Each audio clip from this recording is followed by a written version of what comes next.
What up, what up, what up? It's your boy D back at you with another video. Woo. So today we are going over Crown Jewel predictions. So we've been talking Crown Jewel is coming up, and your boy did say last week that I would be going over Crown Jewel, and that's why I'm here. Crown Jewel has honestly at first kind of felt like, I don't know if I'm excited for it. But the way they've been building it up, Crown Jewel is now more exciting. It makes me go, shit, what's going to happen on Saturday? And for me, as I am on the East Coast, this will be on at 1 p.m. So it's finna be lit. So we are going over Crown Jewel, my predictions on what I think is finna happen. And without further ado, let's get into it. Alright, so the first match we're going to talk about is for the Women's Crown Jewel Championship, which will probably end up opening the show, which is Liv Morgan versus Nia Jax Women's Crown Jewel Championship. So, what the Crown Jewel Championship is, you have your current Raw champion, your current SmackDown champion. They fight to see who's the best of the best, and the winner ends up getting the Saudi Arabia Crown Jewel Championship, as it's only an event in Saudi. So we have a very interesting heel versus heel match with Liv Morgan versus Nia Jax. This match can be dope. I think it can be cool because what makes it different from other heel versus heel matches is Nia Jax has this new storyline going on with Candice LeRae. She's kind of already been replacing the wonderful, the beautiful, the illustrious Tiffany Stratton with Candice LeRae and Indy Hartwell. Candice LeRae has been somebody who's kind of been considered underrated and underutilized on the main roster. She got her first big win last Friday night against Bayley. She does the springboard moonsault. And she did something and the reason why she did that was because Tiffany Stratton was home with the flu. So now Nia Jax is like, well, shit, Candice LeRae handled my business for me. You couldn't be Bayley. Starting to wonder why I need Miss Tiffy time. So I'm like, oh, this is getting interesting. And now you can tell how Tiffany's feeling real slighted. Like, wow, okay, that's how you feel about me. Okay. So, this could be a moment. This could be one of those early moments. Could Miss Tiffy time screw over Nia Jax to win the title? Could Liv Morgan beat Nia Jax for the Crown Jewel Championship? And then when Tiffany Stratton comes down and you think that Tiffy's going to cash in on Liv, Tiffy ends up hitting Nia Jax with the briefcase, hits Candice LeRae with the briefcase, hits Indy Hartwell with the briefcase, and continues to hit Nia Jax with that briefcase until she can hit the prettiest moonsault ever. 1, 2, 3. Could Nia Jax walk out with nothing?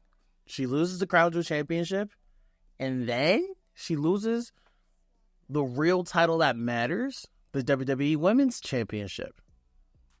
That's a scenario that could happen. That could be a big moment. But if you're asking me right now, I'm going to still say, somehow, some way, Liv Morgan needs this win. Nia is dominant. We all know Nia is dominant. And to be honest, she's probably the better champion of the two. But I think where you're going with this Liv Morgan, Rhea Ripley story, which people already were starting to complain, and then last night on NXT, Liv Morgan and Raquel beat Rhea Ripley up in the parking lot and leave Rhea Ripley a bloody mess.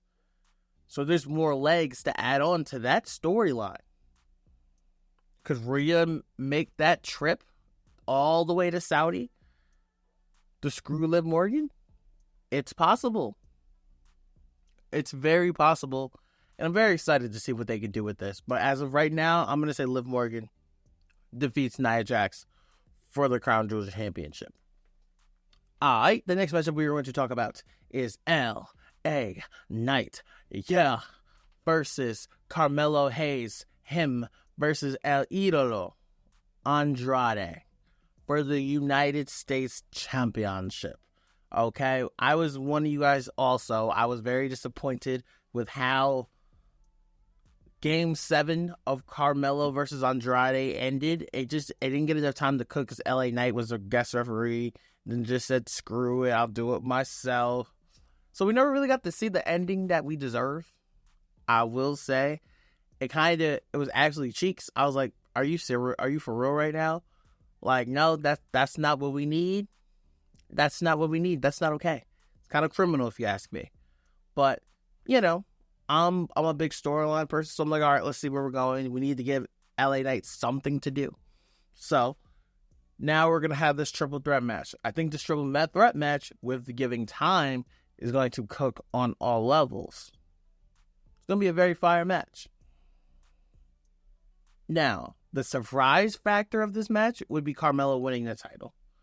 Do I see Carmelo Hayes winning the title? No. I have LA Knight winning the title. I can see LA Knight dropping the title soon. Maybe at a Survivor Series. Maybe at a Royal Rumble. I can see LA Knight dropping that title soon, but I just don't think it's going to be at Crown Jewel with Survivor Series coming around the corner. So, that being said, I'm going to stick with LA Knight will be retained for the United States Championship. The next matchup we have is for the Women's Tag Team Championships. You got Jade Cargill and Bianca Belair versus Piper Niven and Chelsea Green versus Lash Legend and Jakara Jackson versus Io Sky and Kairi Sane in a fatal four-way Women's Tag Team Championship match. This is another one that can go very different ways. Because I feel like you're going to end up eventually doing the turn. Because I still do believe that we will get Jade versus Bianca at WrestleMania 41. Still stand on that. Still believe in that. But could it be at Crown Jewel where they lose these titles and then the turn starts? It could be where you have if it's me, I'm having Jade turn heel, and let's say you have Jade beat the bejesus out of Bianca, or vice versa, so bad to where they put the other one on the shelf for a while. And we don't see Jade. We don't see Bianca. Either one of them. We don't see that other person until the Royal Rumble when the other one's going after the title. And they screw them out of the title. That would be dope. That would be dope. I would be down for it. But do I think that's going to happen? I don't know. Like, this match, I really do like Lash Legend and Jakara Jackson. And if this is their true call-up to the main roster, I think they fit very well. I think Lash Legend is a very great wrestler. I think she has a look. She's a powerhouse. She's a beast. I think she has a look. I like how Jakara Jackson looks as well. They would be very dope young champions. But then you also have Piper Niven and Chelsea Green. Piper has always been a good wrestler. I think Chelsea Green is an absolute star. I think Chelsea Green would be... I don't think they win this match because I think Chelsea Green for 2025 will be the women's Money in the Bank. That's who I see winning the money. If you're going to ask me who do I have winning the Money in the Bank right now, it's Chelsea Green. Period, point blank. It's Chelsea Green. Chelsea Green is absolutely hilarious. She's so entertaining. Chelsea Green being champion would be a huge move. And I think she would make the absolute best out of it because that's how entertaining she really is. Owens guy and Kairi Sane, so talented. Don't know yet if putting the belts on them is the right thing. But it would be dope to see Io Sky and Kairi Sane versus Julia and Stephanie. That would cook. That would be crazy. That NXT women's division down there is different. But if you're going to ask me right now, I think we hold off on the Jade and Bianca breakup. And I'm going to say Jade and Bianca will win this match to retain the tag team titles. But I can see maybe they start to tell that story of betrayal. This is where we started here. The next matchup we are going to talk about is Bronson Reed versus Seth Rollins in an unsanctioned match. This is Seth Rollins' first match back, so I'm really looking to see what type of ring shape he is, how he's doing with this knee injury, because Seth Rollins is a fantastic wrestler. Bottom line, a fantastic wrestler. Bronson Reed has been made a star. This is where this all started. Bronson Reed versus Seth Rollins in an unsanctioned match. This match can go many ways. I think you do 2 matches. If you're asking me, I think Seth Rollins. This is tough. I think I'm going to pick Seth Rollins to win this match. Yeah. No, actually, no. Bronson Reed is going to win this match. And then Bronson Reed is going to win this match. And Seth's going to be like, this is not over. I'm not through with this. This is not over. And then they're going to have another match at Survivor Series. I'm not going to tell you exactly how we get there. I can't tell you how we get there. But I will tell you later for the main event and how it connects. We're going to go back to this, okay? Just trust me. Let me cook. Let me work. Trust me. The next matchup we're going to talk about is Randy Orton versus Kevin Owens. This match is going to be a banger. I think this match is going to be brutal. I think this match is going to be hella physical. I have Kevin Owens winning this match for sure. I think Kevin Owens is actually going to put, quote-unquote, Randy Orton on the shelf for a while. Because Kevin Owens is going to absolutely brutalize Randy Orton to a point where I think this will make Randy Orton turn back into that. This is going to be one of the biggest reasons he turns heel. Because Randy Orton's going to be like, I even fought Kevin Owens because of you, KO. Because of you, Cody. I did this for you. I just think it's going to play a big part in that storyline of how we get to Cody Rhodes. So that's why I'm going to make sure that I pick Kevin Owens to defeat Randy Orton. I think Kevin's going to go absolutely batshit crazy and beat the shit out of Randy Orton. The next matchup that we have on the board is Roman Reigns and the Usos versus Solo Sikoa, Tama Tonga, and Tonga Loa. This match is going to be a banger. This match is going to be very storyline. Now that Roman Reigns and the Usos are back together, you can go so many different ways, and I think this is going to be a sight to see. The fact that you're seeing Roman Reigns and the Usos back together again, and we haven't seen them back together in a while. I just think that this is going to be a storytelling clinic, an absolutely storytelling clinic between these two. And honestly, if you're asking me right now, who do I have winning this match? I have I have the Bloodline winning this match. The Bloodline 2.0 winning this match.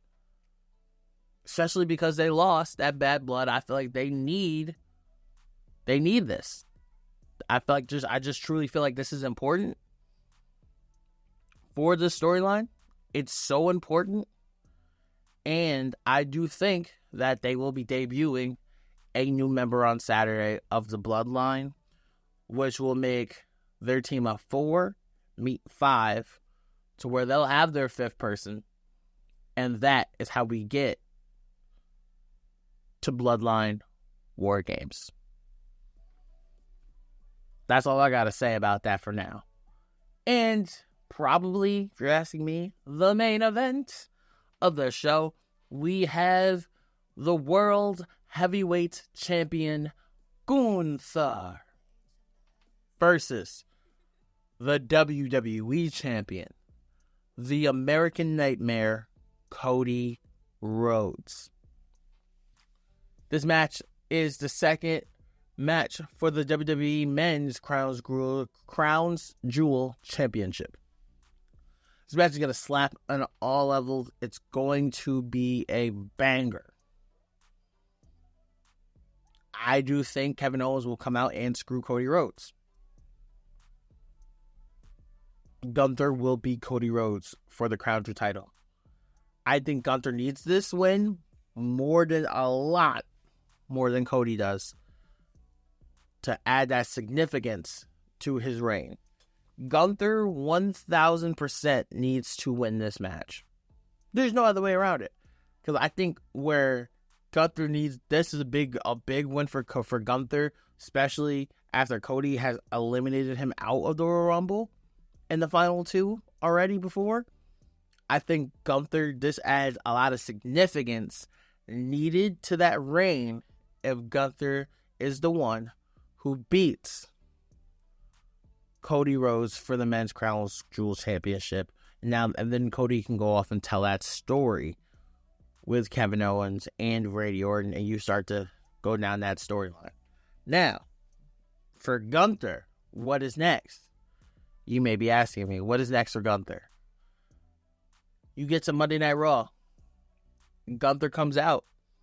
And Gunther's talking his shit. Like, I beat Cody Rhodes.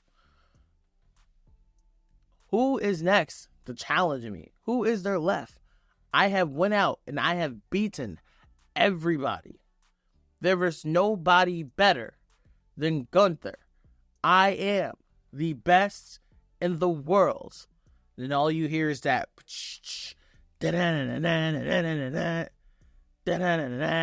look in my eyes. What do you see? CM Punk's music hits. Punk walks out there, looks at him, looks him dead in his eyes and said, I'm sorry, I believe I heard something about you saying that you're the best in the world. And Punk looks at him and says, you're not the best in the world. I am. And because me and Drew McIntyre are finished, it's over, it's done. Now, Gunther, I am coming for you. And that title at Survivor Series. Gunther will go on to face CM Punk at Survivor Series. And then the reason why I had Bronson Reed versus Seth Rollins at Survivor Series is because Seth will beat Bronson Reed at Survivor Series. Seth will lose to Bronson at Crown Jewel. He will beat Bronson at Survivor Series and then screw CM Punk out of winning the World Heavyweight Championship. And Seth Rollins now will officially have turned heel. That's how your boy is calling it. That's what I see is going to happen. And this is how we start to tell that story before we add it, because we're at the tail end of the year now, guys, where we will start the true road to WrestleMania. Thank you for listening. Thank you for watching. I'm excited for Crown Jewel. Crown Jewel starts at 1 p.m. Eastern Standard Time. Let me know if y'all gonna be watching. Let me know who you guys have winning at Crown Jewel. You know your boy Ducks, no smoke. Thank you for listening. Thank you for watching. Forever Gang. And until forever finds you.